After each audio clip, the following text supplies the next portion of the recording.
Jumpa lagi di Opini Budiman.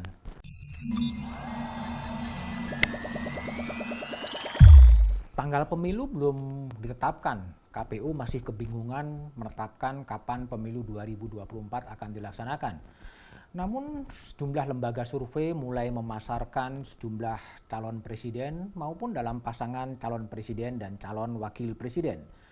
Survei terbaru Indikator Politik Indonesia paling tidak menyampaikan sebuah pesan bahwa posisi wakil presiden akan memegang peran sentral dalam kontestasi pemilu presiden 2024. Berdasarkan survei terbaru dari Indikator Politik Indonesia, pasangan Prabowo Subianto Puan Maharani akan bersaing ketat dengan pasangan Ganjar Pranowo Erick Thohir, Ganjar Pranowo Airlangga Hartarto, maupun Anies Baswedan Sandiaga Uno.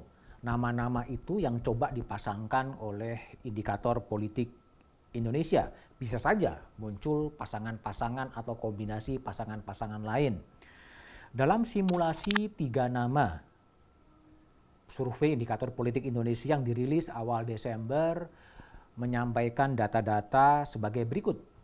Prabowo Puan Maharani memperoleh 29,6%, Ganjar Pranowo Airlangga Hartarto 28,8%, Anies Baswedan Sandiaga Uno 28,2%, dan yang menjawab tidak tahu atau tidak jawab 13,5%. Tapi dalam simulasi yang lain, ketika Ganjar Pranowo dipasangkan dengan Erick Thohir, perolehannya 31,1%, Anies Baswedan dengan Sandiaga Uno 30,8%, Prabowo Subianto dengan Puan Maharani 28,1%, yang tidak tahu dan tidak menjawab 10%. Membaca hasil survei yang demikian ketat, Direktur Eksekutif Indikator Politik Indonesia Burhanuddin Muhtadi mengatakan hasil pemilu presiden berbasiskan pasangan yang diproyeksikan oleh Indikator Politik Indonesia masih sulit ditebak. Istilah Burhan neck to neck, sangat tipis dan tidak bisa diperkirakan. Membaca hasil survei pada saat survei dikerjakan adalah merekam ekspektasi publik atau aspirasi publik ketika survei itu kemudian dilakukan untuk merekam siapa calon pemimpin masa depan.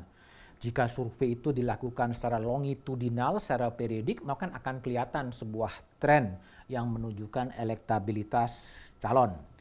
Namun juga harus disadari bahwa politik Indonesia itu selalu memunculkan elemen of surprise, seperti kemunculan Wakil Presiden Ma'ruf Amin pada waktu tahun 2019 sama sekali tidak terbaca oleh radar survei dan kemudian terpilih sebagai Wakil Presiden mendampingi Presiden Jokowi. Politik Indonesia kadang-kadang juga menghadirkan sebuah invisible hand, tangan-tangan yang tidak terlihat yang bekerja untuk meningkatkan citra seorang kandidat, tapi pada sisi lain juga bisa mendelegitimasi kandidat yang mungkin jadi pesaingnya. Politik Indonesia kadang-kadang juga seperti Machiavellian menghalalkan segala cara, lebih-lebih di era banjir informasi yang begitu banyak. Itulah kemungkinan elemen-elemen of surprise yang kemudian muncul. Terlepas dari kemungkinan munculnya elemen-elemen kejut dalam panggung politik Indonesia, tentunya partai politik akan memegang peranan yang paling sentral.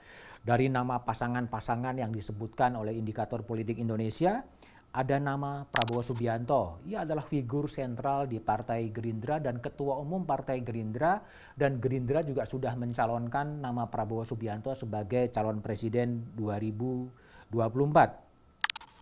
Ada juga nama Puan Maharani sebagai Ketua DPP PDI Perjuangan dan juga putri dari Megawati Soekarno Putri. Tapi apakah kemudian PDIP dan Gerindra akan berkoalisi? Ya, kita harus tetap menunggu. Selain nama Prabowo Subianto dan Puan, ada juga nama Airlangga Hartarto. Ia adalah Ketua Umum Partai Golkar dan Munas Golkar telah mencanangkan Airlangga Hartarto sebagai calon presiden di pemilu 2024. Namun masalahnya adalah elektabilitas Airlangga Hartarto berdasarkan survei masih harus terus didongkrak. Nama lain adalah Ganjar Pranowo dan Anies Baswedan yang elektabilitasnya dalam tren naik, tapi masalahnya adalah keduanya belum punya partai politik. Apakah PDIP akan mencalonkan Ganjar Pranowo atau kepada Puan Maharani itu juga belum bisa ditebak, tergantung kepada dinamika internal dalam partai politik dan dinamika politik secara eksternal. Hal yang sama juga pada Erick Thohir dan juga Sandiaga Uno. Kedua Menteri Jokowi, Menteri BUMN dan Menteri Pariwisata memang sedang berupaya untuk mendongkrak elektabilitasnya dan popularitasnya sebagai Menteri BUMN maupun sebagai Menteri Pariwisata. Keduanya sedang berjuang untuk tetap berada dalam radar agar masuk dalam radar survei pemilu presiden 2024. Namun yang juga paling penting adalah selain posisi partai politik dan gabungan partai politik adalah Presiden Jokowi.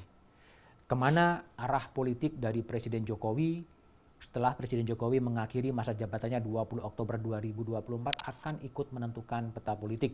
Presiden Jokowi tentunya mempunyai kepentingan bagaimana program-program pembangunan multi-years tahun jamak itu bisa diteruskan oleh para penggantinya. Inilah yang menjadi satu faktor yang determinan untuk menentukan arah politik Indonesia di 2024. Sebagai presiden petahana, Presiden Jokowi juga punya relawan-relawan yang cukup militan dan relawan-relawan itu juga masih menunggu kemana arah politik, kemana pendulum politik Presiden Jokowi akan diarahkan dalam pemilu 2024. Namun yang juga masih harus diingat adalah masalah kontemporer bangsa ini masih begitu banyak. Pandemi belum berakhir, ekonomi masih belum pulih, bencana alam masih mengancam di kemudian hari, korupsi masih merajalela dan menjadi endemi dari bangsa ini, tantangan ke depan masih akan banyak. Dalam politik selalu ada yang mengejutkan, kadang terjadi pada detik-detik terakhir. Capres dan cawapres kadang bukan pilihan yang ideal. Capres dan cawapres kadang-kadang perkawinan paksa dalam injury time. Itu adalah sejarah politik Indonesia, sehingga di tengah situasi yang belum terlalu sehat secara ekonomi, masih menghadapi bencana, salah satu langkah yang paling bijak adalah tetap menjaga akal sehat dan tetap menjaga dan menolong bangsa ini dengan tidak melakukan korupsi.